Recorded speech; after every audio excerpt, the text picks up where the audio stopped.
When my father said it, everyone laughed. At least the Air Force pays her rent. He didn't even look at me, just raised his glass and let the room laugh at me. Not with me. The sound was sharp, polished, effortless, like humiliation wrapped in champagne bubbles. I stood there, smiling the way soldiers do when they're bleeding but can't show it. He didn't know that the uniform he mocked had already buried 3 of my men. He didn't know that the contract he was bragging about was built on their blood. My name is Danielle Adams. And that night, when his glass hit the floor, he finally realized who he'd been laughing at. I never knew silence could be this loud. It echoed beneath the golden lights of Union Center, humming through the clink of glasses and the polished laughter of men who thought they owned the room. At the center stood the man I once called my father, his smile as rehearsed as a closing deal. He was telling another story, my story, something he thought would entertain them. Their laughter rose and fell, smooth and effortless, like champagne spilling over crystal. I stood near the back, half-shadowed, my hand resting on the polished hilt of my ceremonial sword. Every sound, the rustle of silk gowns, the hum of conversation, faded until there was only the memory of his voice from 2 decades ago. I could still hear him saying I'd come crawling home. He was wrong. I never crawled back. I took flight and never looked down. Now, the man who once measured my worth in dollars was about to learn how expensive regret could be. The host's voice cut through the room. "Ladies and gentlemen, please welcome Brigadier General Daniel Adams, United States Air Force." The laughter died instantly. A single glass slipped from my father's hand and shattered against the marble. I walked toward the stage, light striking the metals on my chest. It wasn't triumph I felt. It was closure. And tonight, in a room full of power, real power belonged to the one person he never believed would have it. I grew up surrounded by glass towers in San Francisco, where affection was measured in dividends and worth was listed on stock tickers. Gregory Adams wasn't just my father. He was a brand. People admired him the way they admire skyscrapers, from a distance, dazzled by the shine, unaware of the cracks.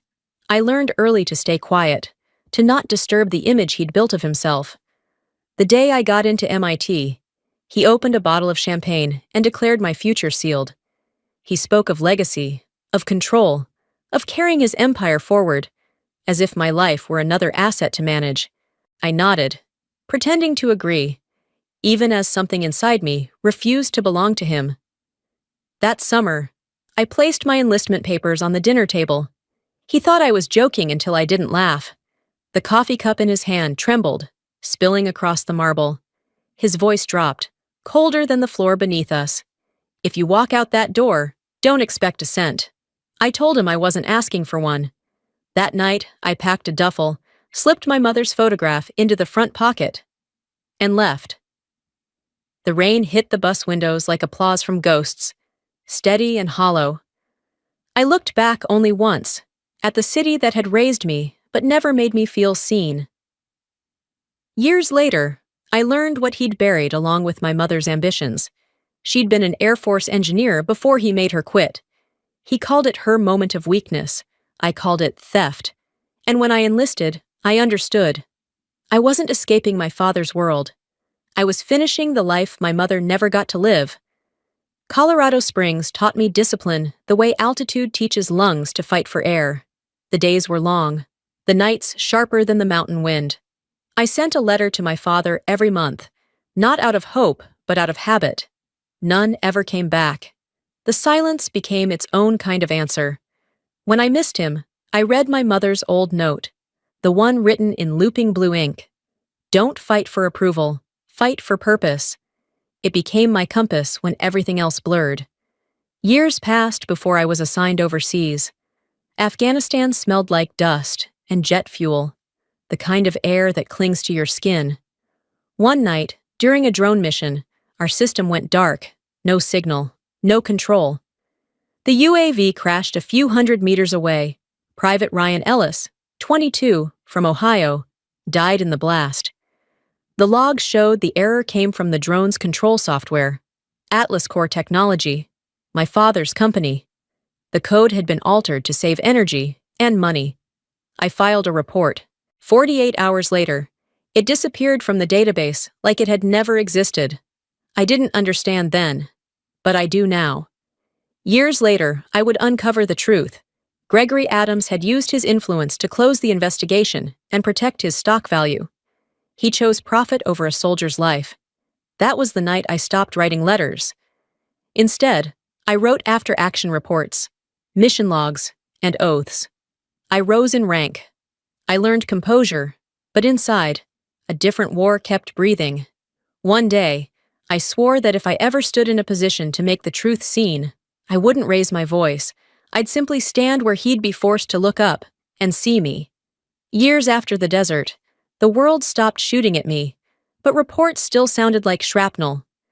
At Peterson, I read them the way others read headlines, slowly, looking for the truth between the lines. That morning, the inbox banner landed like an order. Atlas Core shortlisted for a $7 billion contract. Review led by me. The number hit different. $7 billion wasn't ledger entries. It was reputation, influence, a monument my father had spent a lifetime erecting, and the same company's code had once killed one of my people. I called Ethan and met him in a cramped D.C. coffee shop. His tie loosened, his eyes tired. I pushed the old error log across the table. He didn't deny signing it. He admitted my father had insisted on the change, said it was a business decision, said it wouldn't matter. It mattered to Ryan Ellis. It mattered enough to disappear the investigation 2 days after I filed it. Ethan warned me, if I made this public, I wouldn't just be against my father. I'd be against a system that preferred contracts over accountability. The wind outside felt like mortar fire. If this was war, it would have to be a war of exposure. 2 weeks later, my mother died. The house smelled of her lavender and regret. He was absent, predictably wrapped in travel and schedules, sorting through her things.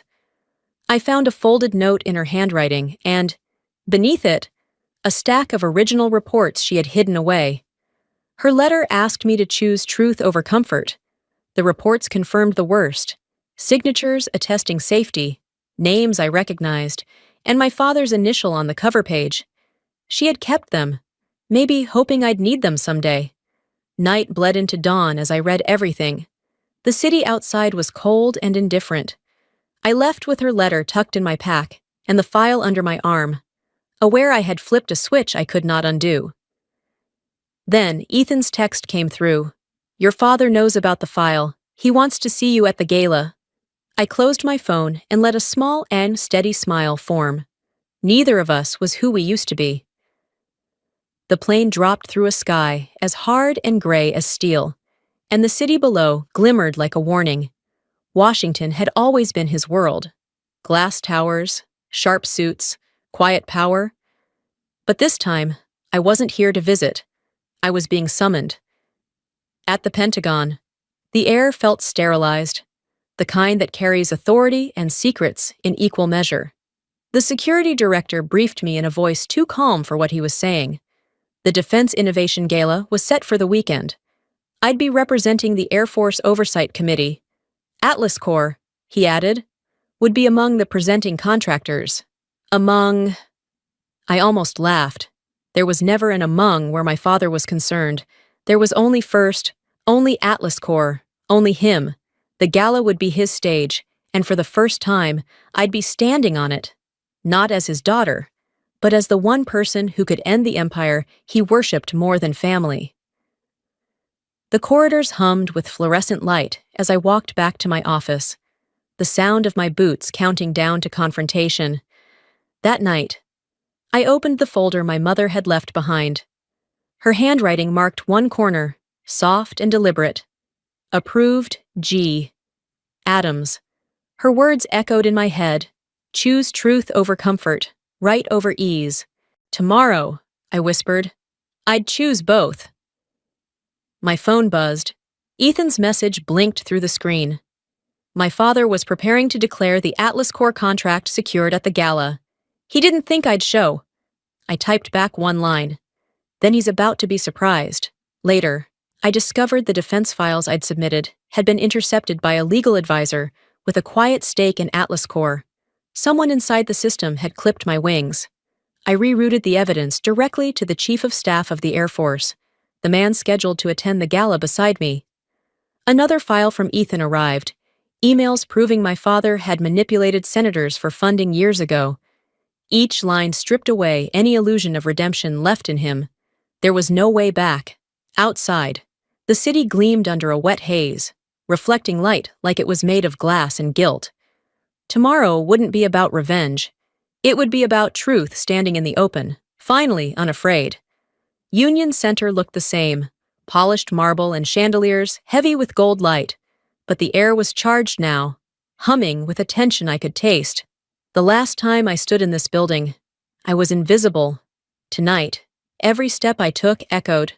The attendants nodded as I passed in full dress uniform, the ceremonial sword at my side catching slivers of light.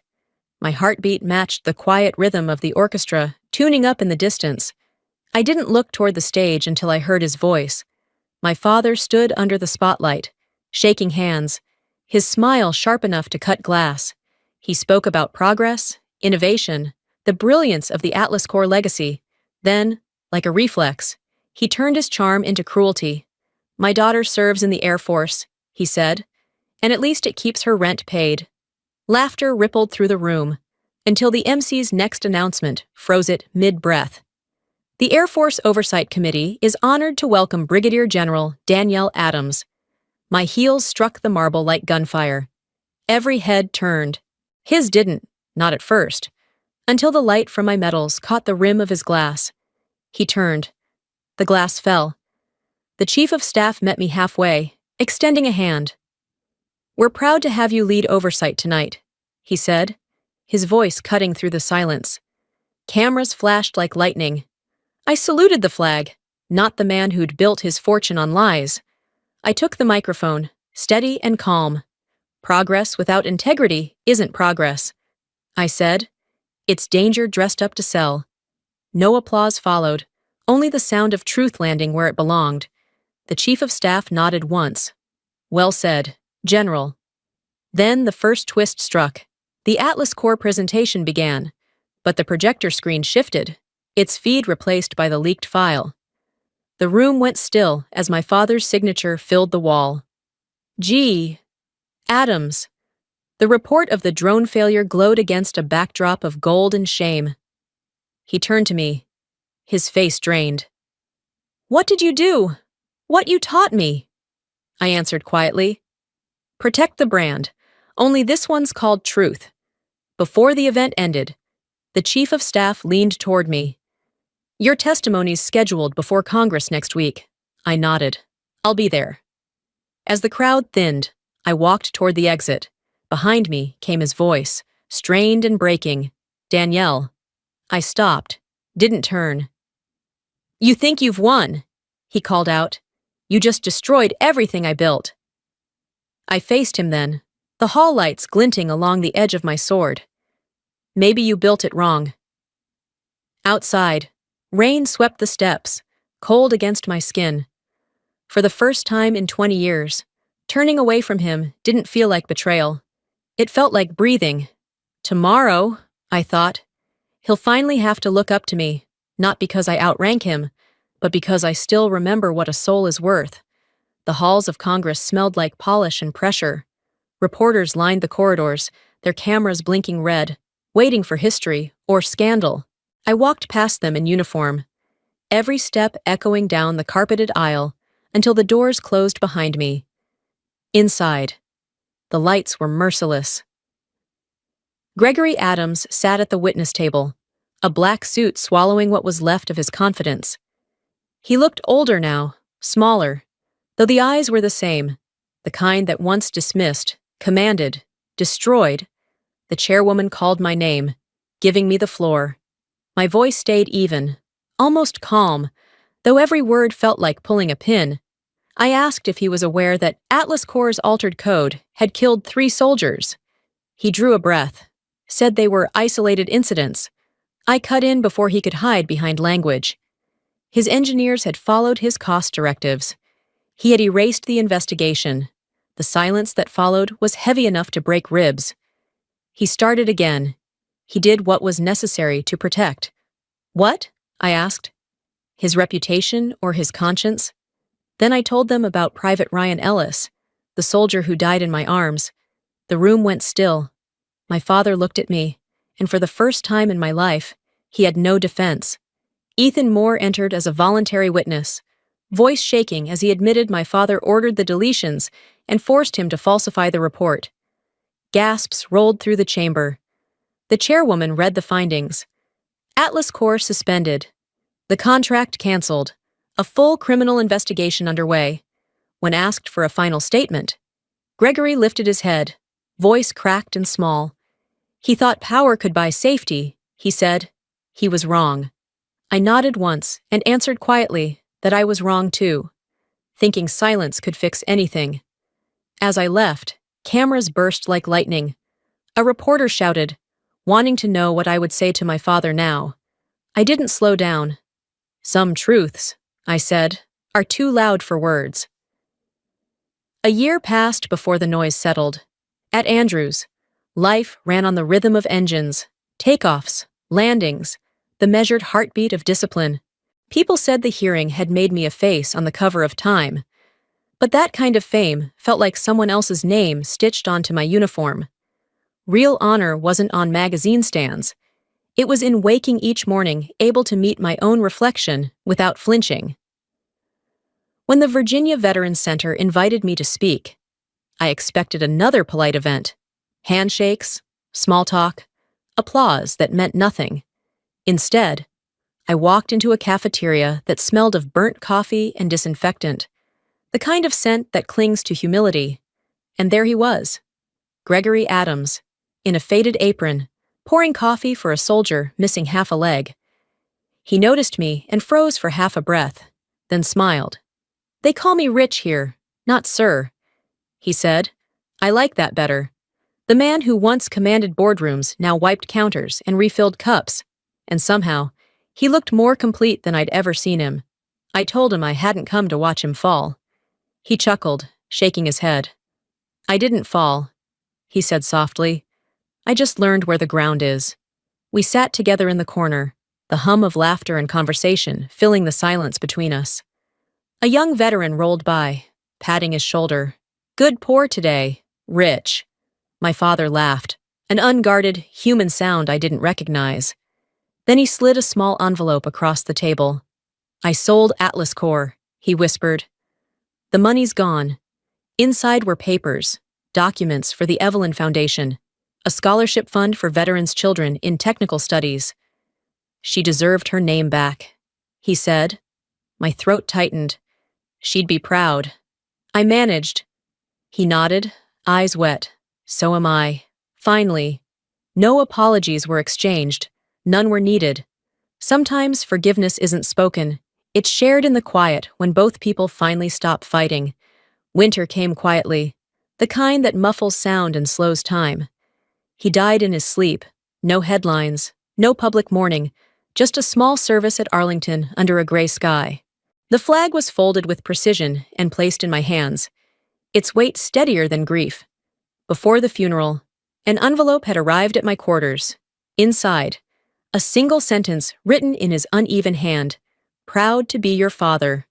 Finally, I folded it carefully and tucked it into the drawer beside my mother's service badge. For the first time in years, the silence between them felt complete, almost peaceful. Snow drifted over the graves as I saluted, not to the man he was, but to the redemption he had earned at last. The wind caught the flag, lifting it just enough to remind me that some things, once broken, can still rise. A month later, I returned to the Air Force Academy to teach leadership and integrity. It felt strange to stand where young cadets still believed the world could be made fair by effort alone. After class, a student lingered behind, her face bright with questions I once had. Ma'am, what do you do when no one believes in you? I smiled, hearing the echo of my younger self. You don't prove them wrong, I told her. You outgrow them. Outside the window, the Evelyn Bridge glimmered through the snowfall, the last project my father completed before his death, arching over the Potomac like an apology cast in steel. Light shimmered across the frozen river, splitting into two silver lines, twin reflections of the stars on my shoulders. I whispered to the empty room, more to the air than anyone still listening. Revenge fades, but honor stays. Then I stepped outside, boots sinking into the soft snow. The cold no longer bit, the past no longer chased. Only one truth remained, quiet and solid beneath the winter sky.